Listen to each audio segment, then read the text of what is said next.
Buenas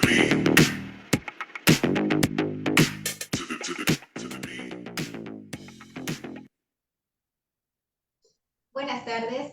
A nombre de la Universidad Autónoma de Chiapas, del Colegio de Abogados Procesalistas Latinoamericanos y la revista Primera Instancia, les doy la más cordial bienvenida a su foro Viernes de Derechos Humanos.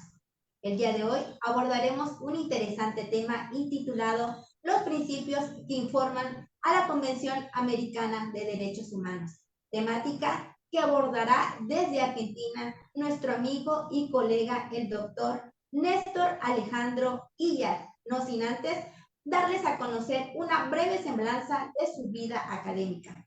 El doctor Néstor Alejandro Illar es abogado por la Universidad Nacional de Córdoba, Argentina, escribano, contador público, corredor inmobiliario y martillero judicial, cursante de la carrera de Relaciones Internacionales en la Universidad Católica de Córdoba, consultor y asesor en Derecho Económico, financiero, especialista en Derecho Internacional Económico, Derechos Humanos y Responsabilidad del Estado. Es perito, contador de justicia, profesor asistente de la materia Derecho Internacional Público en la Facultad de Derecho y Ciencias Sociales en la Universidad Nacional de Córdoba. Adscrito a Derecho Civil 3, contratos, autor de proyectos de ley, obligación de seguridad, comercio internacional, etc. Además, es ex asesor del Senado de la provincia de Córdoba. Sin más preámbulos, démosle la bienvenida al doctor Néstor Alejandro Illar con el tema Los principios que informan a la Convención Americana de Derechos Humanos. Bienvenido nuevamente a su casa, estimado doctor. Los micrófonos son todos suyos. Bueno, muchísimas gracias, Neidalia Espinosa Sánchez. Quiero agradecer sobre todo al doctor Alfonso Jaime Martínez Lascano, a quien tuve la chance de conocer en Córdoba el año pasado, que es una gran persona, un gran abogado. Creo que es lo mejor que tiene México hoy en día. Así que le agradezco mucho la posibilidad de seguir trabajando con él. Es un gusto, un placer para mí. Bueno, hoy vamos a abordar un tema que realmente es muy importante. A quienes hemos estudiado la Convención Americana, yo soy autor de un libro, en realidad son varios libros, acá lo muestro, es un tratado de 7 tomos sobre la Convención Americana que fue publicado en Perú y en Brasil. En Perú por la editorial Gamarra y en Brasil por la editorial Todt. Es un tratado que ha tenido mucho éxito en el mercado, que es muy consultado porque si bien hay muchas obras sobre la convención, hay pocas obras profundas que traten todo en forma integral. Por lo tanto, es un tema muy importante porque ya vamos a ver que por qué elegí yo el tema de los principios, porque el tema de los principios es uno de los temas más importantes que tiene la Convención Americana.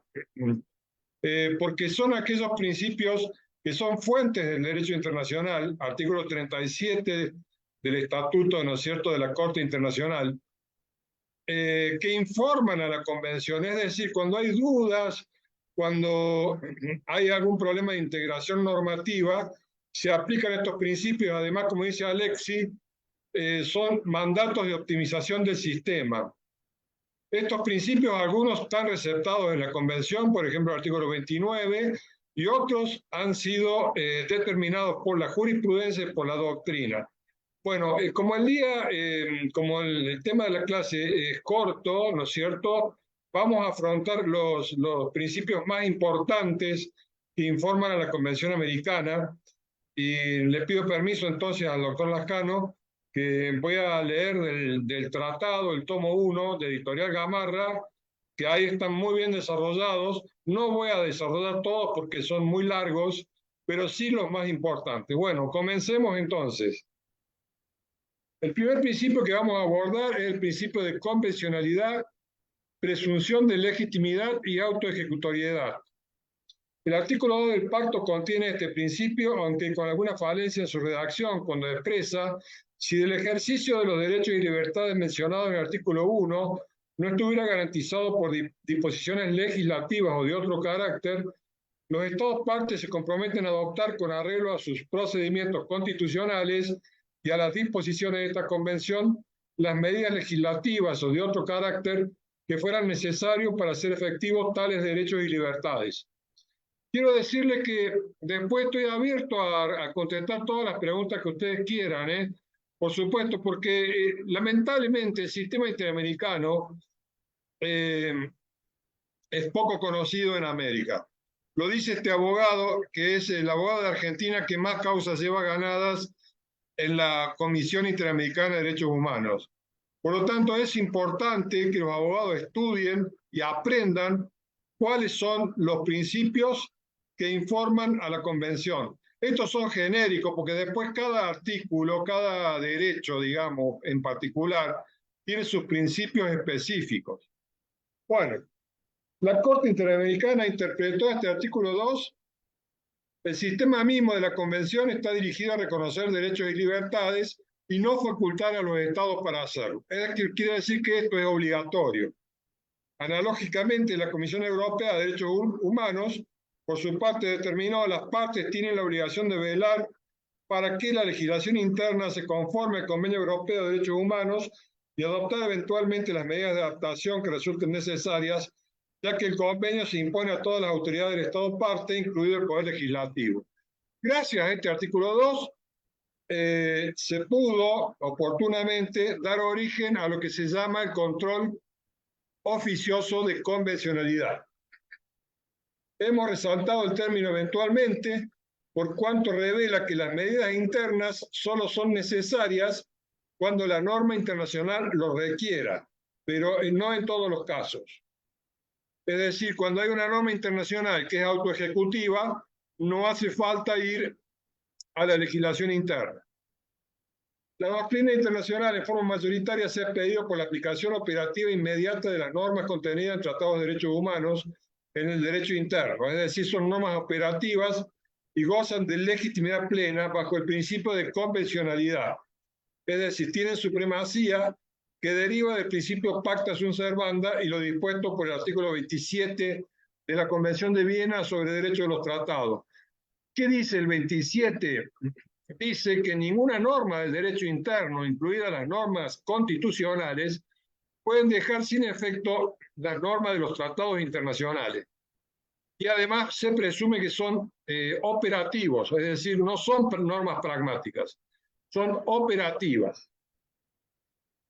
De la aplicación inmediata se infiere la presunción de operatividad de sus normas, es decir, su aplicación al caso concreto sin necesidad de una ley de derecho interno que lo reglamente, salvo el caso de normas que ineludiblemente son programáticas, ya que no bastan a sí mismas y precisan de una norma interna que las complete. Es decir, cuando son programáticas, ahí sí es necesario una norma del derecho interno. Desde este punto de vista, Jiménez de Aréchaga define los requisitos para que una norma sea autoejecutiva, que se pueda derivar de ella de forma directa un derecho a favor de un individuo, que la regla sea sumamente específica para poder ser aplicada judicialmente sin que su ejecución esté subordinada a acto legislativo o administrativo. Bueno, en el mismo sentido, tanto la Corte Interamericana como la Corte Suprema de la Nación Argentina han reconocido, ¿no es cierto?, la operatividad y la convencionalidad y la supremacía convencional de las normas americanas. Por ejemplo, la Corte Argentina dijo: los preceptos del Pacto de San José de Costa Rica son operativos con base en la presunción de operatividad que tienen todos los tratados sobre derechos humanos, mayormente cuando su formulación y contenido excluyen la naturaleza nítidamente programática que podría ceder la presunción indicada, es decir, que en caso de duda, la norma es operativa. El segundo principio, que es muy importante, es el deber de adoptar medidas internas efectivas. Acá tiene que ver el principio del efecto útil, que también está en el artículo 2. Es decir, no basta que el Estado tenga la norma, ¿no es cierto?, sino que además su aplicación sea efectiva. En igual sentido, el artículo 2 del Pacto Internacional de Derechos Civiles y Políticos resulta similar. El principio que se infiere de esta norma es una norma básica del principio del derecho internacional público, por el cual el Estado que asume un compromiso internacional debe adecuar toda su legislación interna al derecho internacional. Complemento de este tema es el principio pro homine, que vamos a ampliar un poco más abajo, que quiere decir que toda norma de derechos humanos se debe interpretar siempre a favor de la persona humana. Y esto es, por ejemplo, muy típico en los conflictos que hay entre el honor y la libertad de expresión. ¿A quién va a defender más la norma cuando hay un conflicto entre esos dos derechos humanos? Y obviamente al honor, porque por el principio del pro homine, el que está más cercano, ¿no es cierto?, que es más íntimo del ser humano es el honor. En segundo grado está libertad de expresión. Bueno, acá viene un principio que es importante, que lamentablemente los legisladores nuestros no lo saben y causan desastre. Por ejemplo, en Argentina, con el DNU que ha sacado el presidente Milei, que ha derogado muchas normas sociales y laborales, no teniendo en cuenta este principio que incluso está reconocido por el tratado, por la Convención Americana. Irreversibilidad de cierta legislación interna y respeto del principio de progresividad. ¿Qué quiere decir esto? Quiere decir que cuando la Convención o la Corte Interamericana reconocen un derecho humano, este se torna irreversible. No se puede derogar, solo hay que ir para adelante. Por eso se habla de la progresividad. Por ejemplo, el artículo 7.6, que habla del derecho a la libertad, cuando habla del habeas corpus preventivo, dice, aquellos estados que lo tuvieran previsto en la legislación no podrán restringirlo ni abolirlo en lo sucesivo. Es decir, ahí se está reconociendo el principio de progresividad. No se puede ir para atrás. Se reconoce el habeas corpus, listo. No se puede derogar. El principio ha sido definido como la imposibilidad de desconocer la condición de un derecho como inherente a la persona humana una vez que el Estado así lo ha reconocido en un instrumento internacional. Ya sé lo que ustedes me van a preguntar. Sí, doctor, pero ¿qué pasa si un Estado denuncia un tratado? Ojo, no significa que este principio de operatividad y progresividad no siga vigente. En ese caso, el derecho humano pasa al rango de los derechos implícitos de la Constitución. Es decir, va a seguir alojado en la sede internacional y en la sede constitucional. No se deroga, o sea, es permanente. Por lo tanto, si el Estado ya reconoció un derecho humano como derivado de la dignidad humana, debe seguir reconociéndolo y no puede variar la legislación, aun cuando denuncie el tratado. Como vemos, este fenómeno ocurre no solo por obra del derecho internacional de los derechos humanos, sino por obra del derecho constitucional, que luego de la hipotética denuncia del tratado, sigue alojando y conteniendo en su seno a dicho derecho como implícito. Pasa a ser un derecho implícito. Esto no lo entienden los legisladores. Ellos creen que, lo derogué. No derogó nada, señor. Está en la Constitución. ¿Dónde? En los derechos implícitos. Bueno. Se aclara si agregamos que a partir de la denuncia del tratado, el Estado queda liberado internacionalmente de responder en ese ámbito por un eventual incumplimiento del mismo. Es la prueba de nuestra afirmación en el sentido que el derecho constitucional obliga al Estado luego de ese evento por el principio de progresividad. Ojo que la Corte Interamericana ha dicho varias veces que si un Estado deroga un derecho humano, esto no quiere decir que no va a tener responsabilidad internacional. Todo lo contrario, va a tener responsabilidad internacional y en algunos casos agravada. Bueno, vemos ahora el principio pro homine, que es muy importante, que está vinculado con los principios pro actione y favor debilis. Estos tres principios no los conocen los abogados ni los jueces. ¿Qué quiere decir pro actione? Pro actione quiere decir que si yo tengo un derecho humano al cual el legislador interno no le ha dado una acción, es el propio juez el que tiene que crear la acción. No importa que no esté en el Código Procesal, porque los jueces acá dicen, no está en el Código Procesal. No, señor, aplica el principio pro actione. Favor debilis quiere decir a favor del débil. El favor debilis puede ser genérico o específico. El específico es el que está acotado a ciertas personas humanas, por ejemplo, los consumidores, los trabajadores, etcétera, etcétera.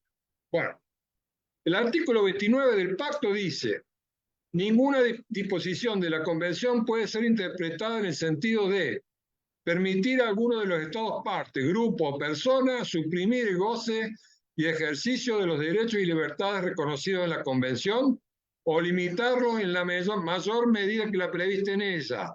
Es decir, los Estados no pueden limitar el piso que trae la Convención. Limitar el goce y ejercicio de cualquier derecho o libertad que pueda estar reconocido de acuerdo con la ley de cualquiera de los Estados partes, de acuerdo con otra convención en que sea parte uno de dichos Estados. Esto también está en el artículo 5 del Pacto Internacional de Derechos Civiles y Políticos, el artículo 23 de la Convención para la Eliminación de la Discriminación contra la Mujer, el artículo 41 de la Convención de Derechos del Niño, bueno, etcétera, etcétera. Esto quiere decir, en alguna medida, que la Convención trae un piso, pero el Estado tiene la obligación de completar ese piso. Puede dar más derechos, pero no menos. El principio pro homine es uno de los pilares del régimen de protección internacional de los derechos humanos. ¿Qué uso se le da al pro homine? Tiene varios usos. Como pauta hermenéutica, según la cual las normas de derechos humanos más específicas deben preferirse a las más genéricas conforme el régimen ley especial deroga la ley general. Por ejemplo, la Convención contra la Tortura desplaza la aplicación de los artículos 7 del Pacto de Derechos Civiles y Políticos y el artículo 5 del Pacto de San José. ¿Por qué? Porque la Convención de la Tortura es una norma más específica y más amplia.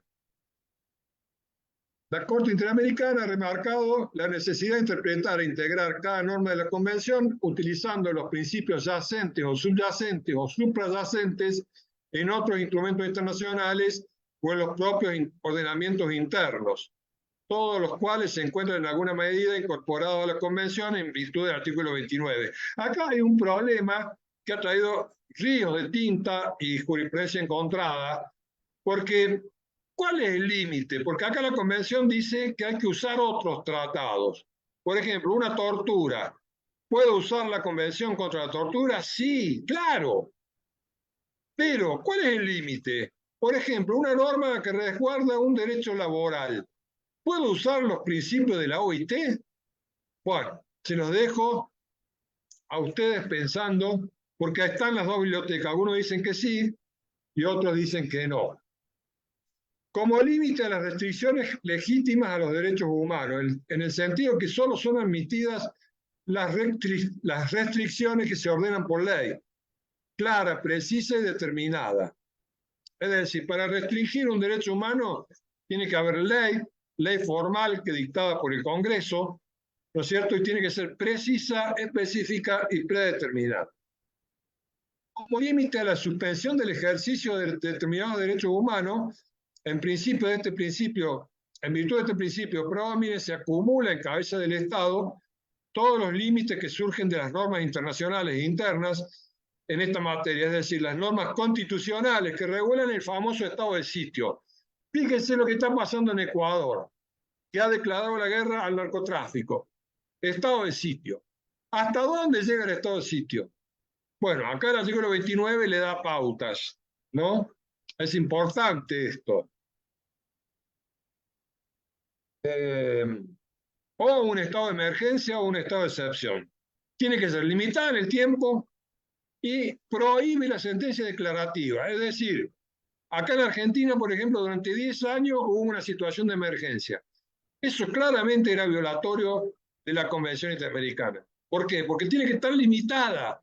No puede cada gobierno que entra, voy a decretar la emergencia económica.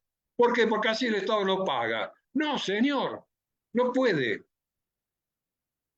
Bueno, el principio pro homine se complementa con favor débil y pro actione. Entonces, es aquel por el cual, ante una pluralidad de normas aplicables de igual jerarquía a una misma situación jurídica, el intérprete debe elegir o ponderar a aquella que brinde una protección más favorable e intensa para la persona humana vulnerable. Acá viene otro concepto. Favor debilis, persona vulnerable. Porque en ese caso hay que dar mayor extensión e intensidad a las normas de derechos humanos. Debe prevalecer siempre la norma más favorable a la persona humana. Existen algunas denominaciones del principio pro homine. Karel Basak lo denomina cláusula del individuo más favorecido. ¿Se acuerdan ustedes cuando estudiaban comercio internacional la cláusula de la nación más favorecida? Bueno, Basak habla de la cláusula del individuo más favorecido. Becerra Ramírez lo denomina principio indubio pro ser humano. ¿Por qué? Porque ahí están en contra, en contrario, el Estado contra el ser humano. En nuestra doctrina nacional, Sagues lo denomina principio de mejor derecho. Bueno, es muy largo el tema del pro homine, daría para 5 clases, pero más o menos me quedo con que ustedes tengan en cuenta, además el pro homine tiene conexión con principios específicos. Por ejemplo, el pro vita, que en caso de duda hay que estar a favor de la vida, que está dentro del derecho a la vida, ¿no es cierto? El pro incolumnidad, que es el que protege el derecho a la integridad. El favor libertatis, en caso de duda hay que estar a favor de la libertad. ¿No es cierto? Todo esto a su vez tiene conexión con el pro actione y el favor debilis. La verdad que este tema es apasionante y no hay todavía un estudio que hace falta, ¿no? Sería bueno que algún jurista, si alguno me está escuchando, que haga un estudio bien profundo de las relaciones internas y externas que hay entre los principios que informan a la convención. Yo me doy cuenta, cuando yo litigo, tanto a nivel acá interno como cuando voy a Washington, que los jueces y los otros abogados no tienen idea, así se los digo, no tienen idea de los principios que informan a la Convención Americana. Bueno, ya para ir un poco redondeando y terminando, otro principio importante es el pro actione. El artículo 8 del pacto dice: toda persona tiene derecho a ser oída con las debidas garantías y dentro de un plazo razonable por un juez o tribunal competente, independiente e imparcial establecido con anterioridad por la ley en la sustanciación de cada acusación penal o para la determinación de los derechos y obligaciones de orden civil, laboral, fiscal o cualquier otro carácter. Este artículo está conectado con el artículo 25. El artículo 8 regula lo que es la tutela judicial efectiva. Yo les recomiendo que lean el tomo 2 de mi tratado, que ahí está muy bien estudiado. Otro tema que es muy desconocido por jueces y abogados: tutela judicial, que no es solo judicial, es arbitral y es administrativa efectiva. Bueno, según el principio pro actione, el juez debe buscar en cada caso la interpretación más favorable al ejercicio de la acción y su conservación sobre derechos humanos, eludiendo siempre su rechazo in limine o la interpretación restrictiva de aquello que vulnere la tutela judicial efectiva, salvo acotadas excepciones, y si no hay acción específica, debe crearlo mediante este principio. Es decir, el principio pro actione le obliga al juez a crear la acción. Ustedes se acuerdan que en Argentina, por ejemplo, hasta la ley de amparo no existía, no estaba en la Constitución el amparo, ¿no es cierto?, más allá del habeas corpus. Ustedes se dan cuenta que el amparo protege todos los derechos constitucionales, excepto la libertad, que protege el habeas corpus. Bueno, la Corte Suprema Nacional creó la acción de amparo usando este principio pro actione, porque no estaba ni en el Código Procesal ni en la Constitución. Hubo 2 casos, Aysir y Cot, ¿no es cierto?, donde la Corte crea la acción de amparo, después se la legisla, obviamente. Pero es una excusa burda cuando los jueces dicen: no, pero no está en el Código Procesal. Señora, aplique el principio pro actione. Bueno, también lo dijo la Corte Nacional en la causa en Mellán contra Sofovich. Recuerden que la tutela judicial efectiva es un derecho continente de tres tipos de derechos, ¿no? Legítima defensa, tanto de los derechos como de la persona; el debido proceso procesal y sustancial, que no es lo mismo. No es lo mismo el debido proceso procesal, que el clásico que ustedes conocen, que el sustancial, que es el que apunta para arriba, ¿no es cierto? Y también regula el derecho de acceso a la jurisdicción. Bueno, eh, es muy largo este tema de los principios. No sé, le pregunto a Neidal si ya estaríamos con el tiempo, si quiere que hablemos un poco del control de convencionalidad, que está muy vinculado a este tema de los principios, o al doctor Alfonso Jaime Martínez Lascano. Le dedicamos unos 5 o 10 minutos al control de convencionalidad. Si, ¿qué le parece, doctor? Por favor, aquí lo estoy escuchando atentamente para que hagamos un diálogo al final muy interesante. Sobre todo me gustó mucho lo de proacciones, que es muy interesante que pudiera usted explicarlo un poquito más, pero adelante, aquí lo escucho. Bueno, eh, vamos a hacer una cosa, dejo el tema de proacciones, que no es conocido este tema. Este tema no es conocido por los jueces o los abogados.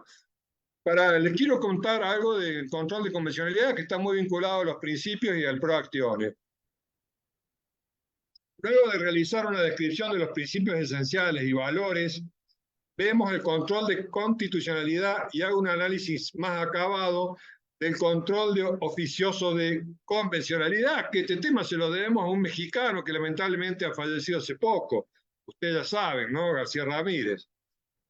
El control de convencionalidad lo tiene que hacer el juez interno como el internacional. Es meritorio esbozar una pequeña síntesis comparativa entre el control de constitucionalidad y el control de convencionalidad. Mi tesis doctoral, que si Dios me da vida, algún día la voy a entregar, tiene que ver justamente en las relaciones internas y externas que hay entre el control de constitucionalidad, el control de convencionalidad y el control de logicidad, otro tema importantísimo en el derecho y que nadie sabe nada. Nadie sabe nada qué relación hay entre estos controles, ¿no es cierto? Y cómo juegan, porque tiene relaciones internas y tiene relaciones externas. El tema que me convoca, el control de convencionalidad, parecería inútil hablar de control que nada tiene que ver en el ámbito internacional, como pareciera ser el control de constitucionalidad. Acuérdense, el convencionalidad apunta a que las normas del derecho interno se conformen a la convención. Constitucionalidad, que las normas del derecho interno se conformen a la constitución. Consideraciones erradas debido a que ambas materias comparten la misma esencia. Constitucionalidad y convencionalidad tienen la misma esencia y se complementa con el contralor de las leyes, hechos o relaciones jurídicas sean coherentes con la norma superior, sea la Constitución o sea la Convención Americana de Derechos Humanos. El control de convencionalidad es de oficio, no hace falta petición de parte, es una carga que pesa sobre el juez, y si el juez no lo hace, comete dos delitos graves: denegación de justicia y prevaricato. Lo dice el doctor Torres Manrique en el prólogo, que el que compre el tratado le recomiendo que lo lea, que es brillante.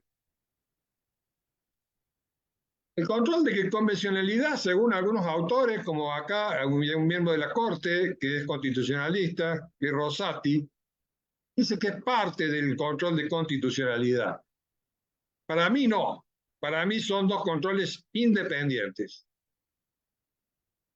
Rosati, ¿qué dice? Que los tratados son parte del bloque federal de constitucionalidad. Ahora,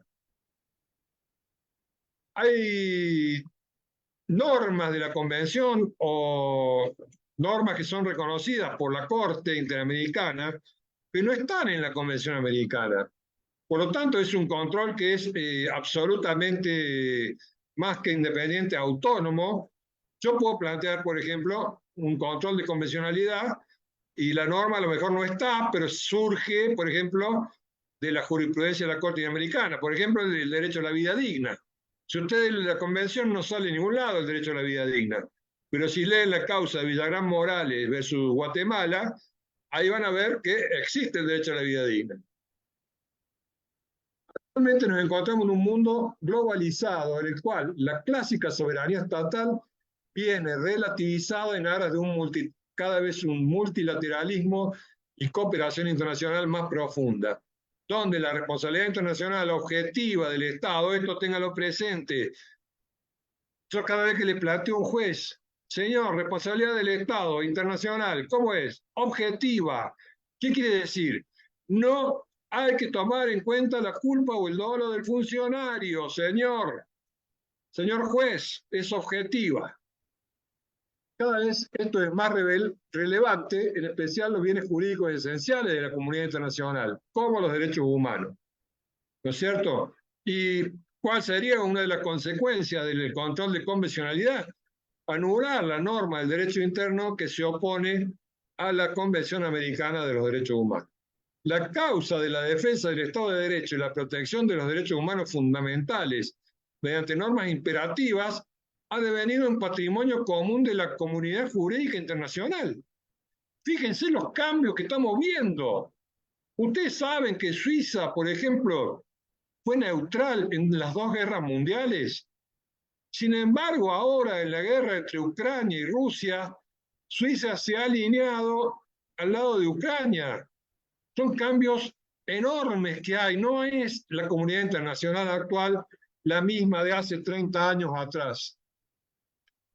Es importante tener presente que el modelo de Estado constitucional de derecho, que actualmente es un modelo de Estado convencional de derecho, no es más de derecho constitucional, es de derecho convencional, trayendo un fenómeno que ha sido observado por un jurista alemán que se llama Peter Haberle, que ha denominado el Estado cooperativo, es decir, un Estado que no solo se ocupa de los ciudadanos, sino que también tiene en cuenta a los demás estados, a las instancias supranacionales y a todos los ciudadanos del mundo y sus derechos humanos, entre otros temas.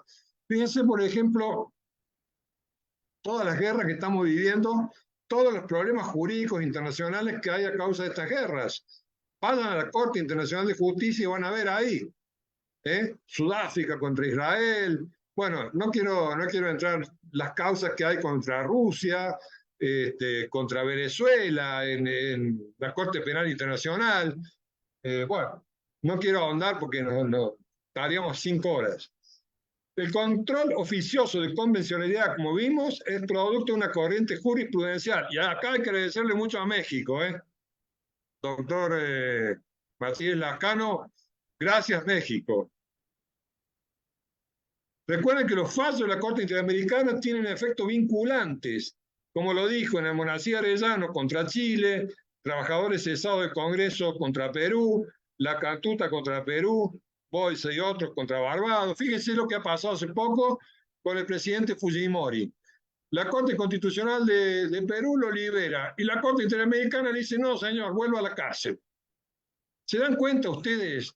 Esto, el nuevo mundo que estamos viviendo, es algo, por un lado, fenomenal, pero también que abre, ¿no es cierto?, tantas incógnitas. Bueno, doctor Alfonso Jaime Martínez Lascano, estoy abierto a todas las preguntas que usted quiera hacer, si quiere que hablemos del ProAcciones, no sé, quiere que hablemos más de control de convencionalidad, estoy a sus órdenes, le agradezco mucho que me haga parte de esto. Yo entregué mi vida al sistema interamericano y me ha ido muy bien en la vida, gracias. Lo que yo quiero es que esto se conozca, que es el tema, la ignorancia que hay del sistema interamericano. Así que estoy dispuesto a escucharlo. Gracias, doctor Néstor Alejandro Illar. La verdad es un honor tenerlo aquí en Viernes de Derechos Humanos y también haberlo conocido allá en Santiago del Estero, ¿no? Córdoba, En Córdoba. Córdoba, Córdoba. Fíjate, estaba confundido ya, ya las canas no son en Valse, Córdoba, Argentina, porque hace 2 años estuve en Santiago del Estero, pero el año pasado estuvimos en Córdoba, es cierto. Bueno, muy interesante y la verdad me gustó mucho toda la exposición. eh, Como usted desarrolló el tema también de los principios, creo que si nos basamos en principios, no sé cuál sea su criterio, todos los derechos humanos que crean obligaciones para el Estado son pragmáticas. No, digo, no son programáticos estos derechos, sino son operativos. Siempre Operativo. que se base en base a un principio. ¿Está usted de acuerdo? Totalmente de acuerdo. Acá, por ejemplo, en Argentina se cuestionó muchas veces, por ejemplo, me acuerdo con el tema de derecho a réplica, eh, hasta la Cámara decía, no, no es operativo, es programático, hace falta una ley. Y el caso llegó a la Corte Suprema y dijo, no, señor, las normas de la Convención Americana son operativas, no tienen necesidad del derecho interno. La Corte Interamericana lo ha dicho muchas veces también.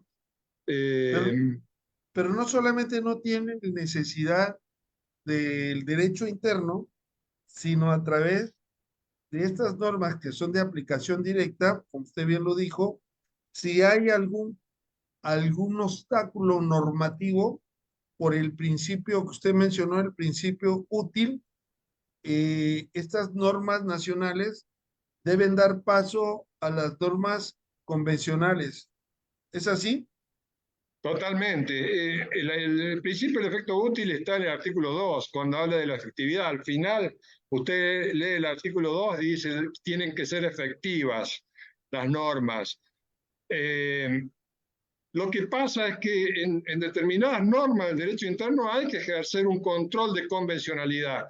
Y ahí estuvo el genio jurídico de México, García Ramírez, ¿no? Lamentablemente fallecido, eh, que se dio cuenta de este tema, porque hay cuestiones que uno las puede resolver con la inaplicabilidad de la ley interna, pero otras no. En otras no, señor, hay que plantear un control de convencionalidad. Ahora, ¿tiene que haber petición de parte? No, es carga del juez, es una obligación del juez, que si no la cumple, comete prevaricato o denegación de justicia. Esto no lo entienden algunos jueces. Yo he estado escribiendo sobre las deficiencias estructurales y usted como profesor de la Universidad de Córdoba, es un momento destacado, una carrera muy interesante en la docencia. ¿No cree que hace falta que se reformen los planes de estudio para incluir este tipo de información en la currícula? Mire, le voy a comentar algo, mi querido amigo Alfonso Jaime. Eh, yo soy abogado litigante tanto a nivel del derecho interno como al derecho internacional. Eh, es malísima, pero realmente, y le voy a contar una anécdota, se va a reír. Es malísima la preparación de los jueces. Yo el año pasado recibí un llamado de un órgano judicial, diría el órgano judicial más alto que hay acá en Córdoba, de uno de los secretarios, y acudí a verlo.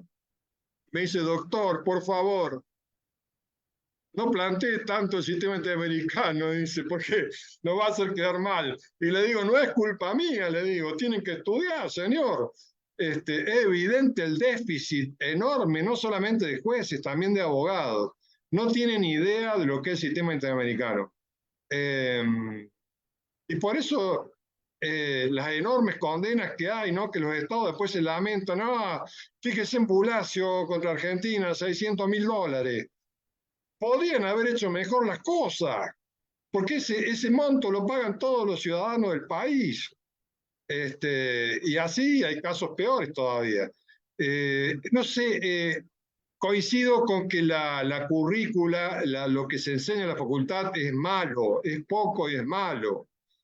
Y usted se da cuenta que no hay obras eh, muy profundas de la convención. Son libritos que tocan algún tema puntual, pero hace falta abarcar todo el sistema, ¿no es cierto? Eh, porque si usted se pone a ver, todos los derechos humanos son importantes. Obvio que hay tres que son más importantes, que vida, integridad, salud y libertad, ¿no es cierto? Obvio que esos tres son importantes, pero también hay que saber honor, hay que saber libertad de expresión, hay que saber. Y uno se da cuenta que uno viene litigando, que se da cuenta que los jueces no tienen idea. Y uno le dice, pero señor, hay un fallo de la Corte Interamericana, ¿por qué no lee? Y que yo no sé, me dice, doctor, yo no estudié eso. Pero sí hay que reformar la currícula. No sé en México, pero México nos ha dado grandes juristas, Ferrer MacGregor, García Ramírez, bueno, usted mismo también, doctor. Eh, en Gracias. serio, hay grandes juristas en México eh, que son para tener en cuenta. El control de convencionalidad viene de México. O sea, es uno de los mayores aportes que hay hoy en día del sistema interamericano. Sí. Entonces, podríamos decir que esta deficiencia estructural educativa, mientras no se modifique, pues van a seguir saliendo, egresando abogados con la mente decimonónica, no con el dinamismo que ha creado el sistema interamericano para los estados parte. Desde su punto de vista, ¿cuál ha sido lo más importante o lo más sustantivo que ha aportado el sistema interamericano a los estados nacionales en cuanto a los derechos fundamentales? Bueno, ahí tendríamos horas y horas para hablar de esto, porque no hay tema prácticamente no hay tema que hoy en día, fíjese que, por ejemplo, ahora un tema tan importante como el aborto, y yo tengo una posición contraria, por ejemplo, a la ley del IVE, a la interrupción voluntaria del aborto. Ahora, dentro de un par de meses, va a salir un fallo que es Cabrera contra El Salvador, en la Corte Interamericana. No hay tema que no ha sido tocado por la Corte Interamericana, Artavia Murillo contra Costa Rica, por hablar, ¿no es cierto? Eh, Derecho a la vida, derecho a la integridad, derecho a la salud, derecho a la libertad, que son los tres derechos más importantes, ¿no?, que hay en el sistema interamericano. Eh, yo no entiendo una cosa, doctor Martínez Lascano. ¿Por qué las facultades de derecho, por lo menos las que yo conozco, ¿no es cierto?, no le dan la debida importancia que tiene el sistema interamericano, que debería ser el sistema jurídico más importante a enseñar a futuros jueces y abogados?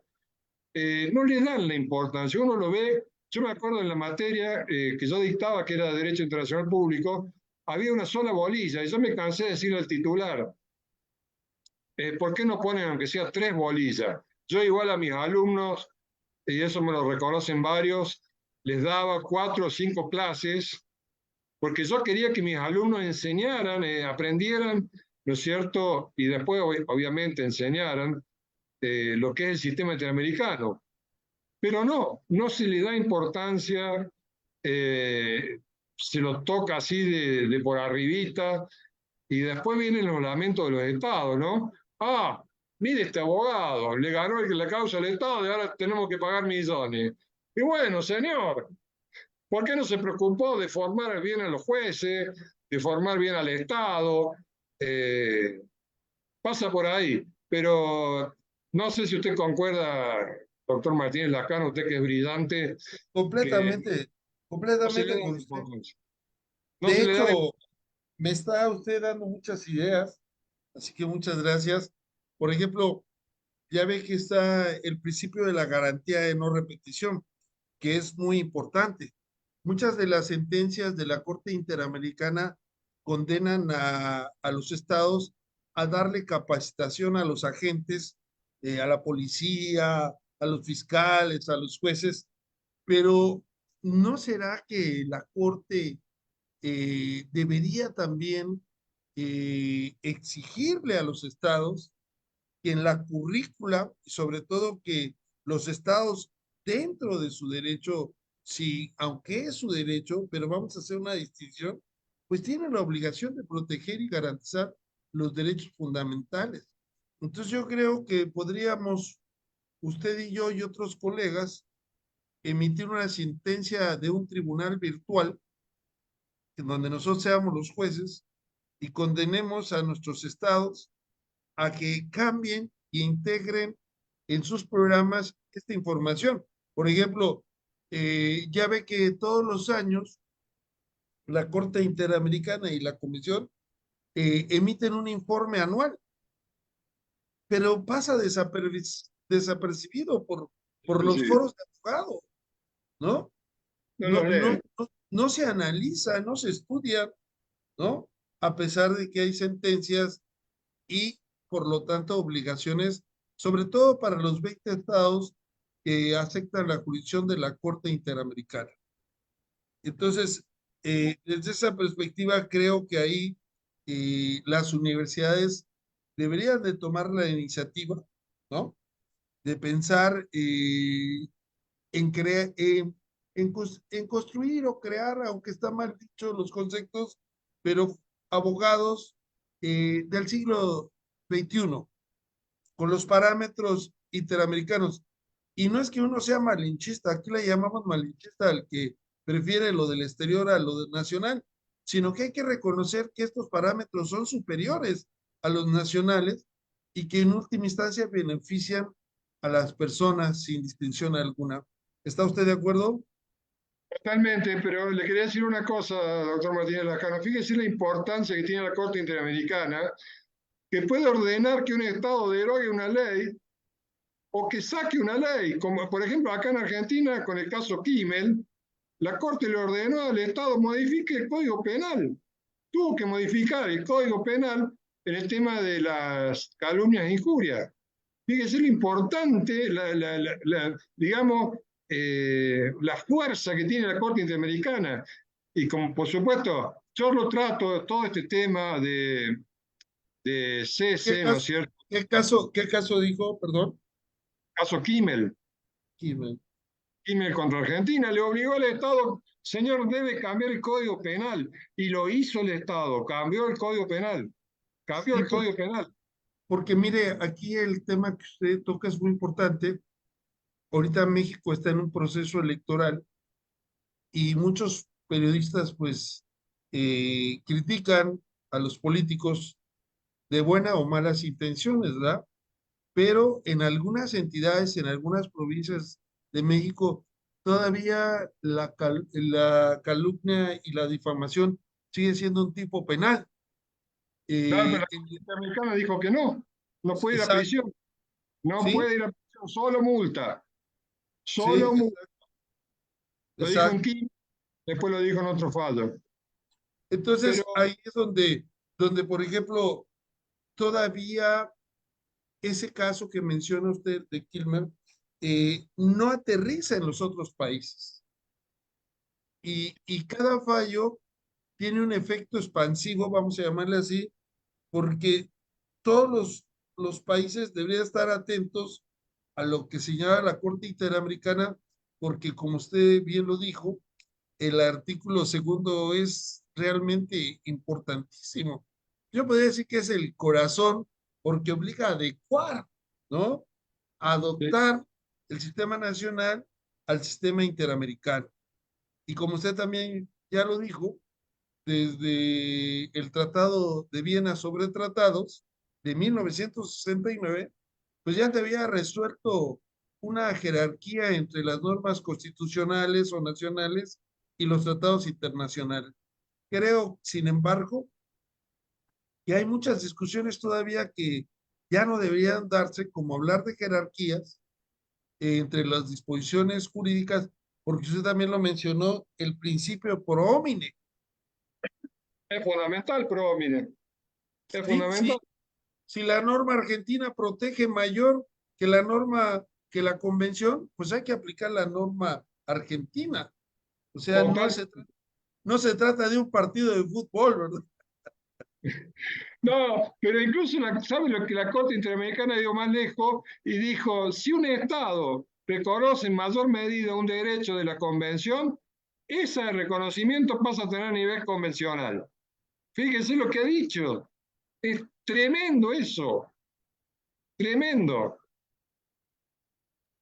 Bueno, ha sido una plática muy interesante. La verdad es que vamos a reprogramar, estamos grabando también, vamos a reprogramar para darle mayor difusión a esta charla, a esa exposición magistral que ha hecho, porque sí es importante y creo que desde la academia tenemos un gran compromiso, los profesores de derecho, de impulsar el nuevo conocimiento jurídico que podríamos decir, a nosotros le llamamos el estado del arte, es decir, es lo más desarrollado.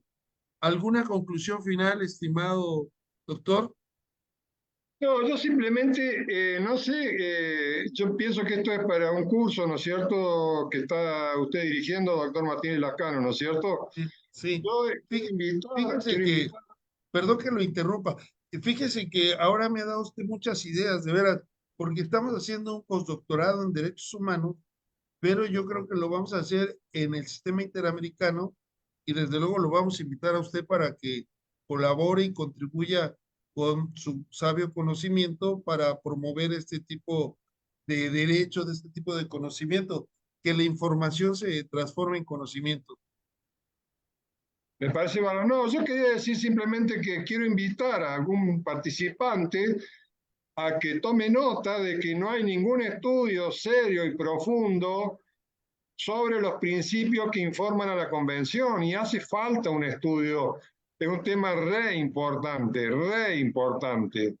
Y nadie se ha tomado el trabajo a ver cuáles son los principios, qué relación hay entre ellos, cómo se aplican en el derecho interno. Es un tema que yo lo toco en el tratado, en tomo 1, pero reconozco que, dado lo extenso del tratado, 7 tomos, no pude profundizar mucho, pero es un tema que yo digo, ¿cómo puede ser que nadie se ha dado cuenta de la importancia de esto y no se ha puesto a investigar? Porque hace falta un libro eh, que realmente aborde en profundidad este tema de los principios. Pues muchas gracias, estimado doctor. Vamos a entregarle aquí virtualmente un reconocimiento. Por favor, Neidalí, si lo puedes proyectar. Bueno, La muchas gracias. Universidad Autónoma de Chiapas, el Consejo Nacional de Humanidades, Ciencias y Tecnología y desde luego el Colegio de Abogados Procesalistas otorga este certificado al doctor Néstor Alejandro Quillar por su destacada participación en el Foro Viernes de Derechos Humanos con la conferencia magistral Los principios que informan a la Convención Americana sobre Derechos Humanos. La verdad ha sido un honor, un placer nuevamente encontrarnos y como ya les dije, lo vamos a seguir buscando para que nos siga ayudando en esta tarea de promover los derechos humanos, el sistema interamericano y los nuevos parámetros de protección. Bueno, y Muchas, espero verlo pronto, doctor. Muchas muchas gracias. gracias. Muchas gracias. Y le vamos a pedir a Neidalí que nos haga el favor de dar a conocer los próximos eventos. Adelante, Neidalí. Muchas gracias. Hasta pronto, doctor. Gracias, doctor. Saludo hasta Córdoba, Argentina. Espero verlo. Sí, espero también. Muchas gracias, doctor. Y ya un fraternal saludo hasta Argentina. Y también muchas gracias a nuestro amable auditorio por habernos acompañado el día de hoy. De igual manera, los invitamos a que nos acompañen al próximo Viernes de Derechos Humanos, el día 1 de marzo a la 1 de la tarde, con el tema Derechos Humanos de las Personas Refugiadas Inmigrantes a cargo del doctor Rafael Bancho de Argentina. También los invitamos a la próxima caravana universitaria en pro de los derechos humanos a celebrarse los días 26 y 27 de abril en Querétaro. También tenemos programado para ustedes el Congreso Internacional Responsabilidad Patrimonial del Estado y las 25ª Jornadas Internacionales de Derecho Procesal en homenaje al doctor Manuel Robles Ibarria los días 6, 7 y 8 de mayo en Guadalajara, Jalisco. También los invitamos al quinto Congreso Internacional de Derechos Humanos, a 10 años de la barbarie judicial, de las restricciones constitucionales de la Suprema Corte de Justicia de la Nación, los días 11 y 12 de abril. También los invitamos al Club de Lectura con los temas relacionados con el derecho procesal interamericano de los derechos humanos. Los invitamos de la misma manera al curso de juicio de amparo para no abogados, al postdoctorado Investigación de Derechos Humanos y también a Opinión Jurídica. Y también los invitamos al próximo Juris Forum a desarrollarse el 22 de febrero a la 1 de la tarde, en la que tendremos como invitado especial al doctor Fabio Roque Esbardoleto de Brasil con el tema La lucha contra la corrupción como instrumento para la implementación de los derechos fundamentales. Para mayor información, los invitamos a que visiten nuestras páginas en internet y los exhortamos a que se inscriban a los eventos de mayor interés y hacer de esta experiencia única para todos. Los esperamos. Que tengan buen fin de semana. Nos vemos pronto, donde más, aquí en TVLex. Hasta la próxima.